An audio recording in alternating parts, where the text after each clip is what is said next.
நான் கேட்குறேன், பதவி முக்கியம் இல்லைங்கிறேன். பதவி முக்கியம் இல்லை, யார் பேசினா வந்து நான் இலகி வந்து விடுன்னு சொல்கிறீங்க. உங்களிடம் யார் யார் பேசலை? குருமூர்த்தி பேசினார், சைதை துரைசாமி பேசினார், விஐடி விஸ்வநாதன் அவர்கள் பேசினார், இன்னும் பல தலைவர்கள் பேசினார்கள். நீங்கள் இறங்கி வந்துட்டீங்களா? அப்பாக்காக சரி செயல் தலைவர்னு சொல்கிறாரு, நான் ஏற்றுக்கிட்டு வந்தீங்களா? இல்லையே. நீங்கள் வந்து இப்போ என்ன பிரச்சனை, எப்படி முத்தி போச்சு? அவர் இருக்கை பக்கத்தில் உட்காந்து டெலிஃபோன் டேப் பண்ணது, ஒட்டு கேட்டது, அவர் சிசிடிவி கேமராவை வேறு இடத்துலேருந்து மோடம் வைத்து ஆப்ரேட் செய்தது, புகார் வந்து வரிசை கட்டி கொண்டே இருக்கிறது. இப்போ அவர் என்ன சொல்கிறார் கடைசியில்?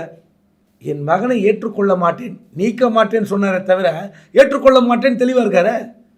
நீ வா என் கூட சேரு. இப்போ கட்சி வந்து உண்மையிலே 95% அன்புமணி கிட்ட தான் இருக்குது, இவர்கிட்ட குறைந்த அளவு தான். இன்னும் வந்து இவர் வலிமையை வந்து பறைசாற்றுவதற்கு இவருக்கு வாய்ப்பு இருக்கிறது. இந்த கூட்டம் ஆகஸ்ட் 17 பொதுக்குழு கூட்டத்துக்கு வருமா தெரியாது.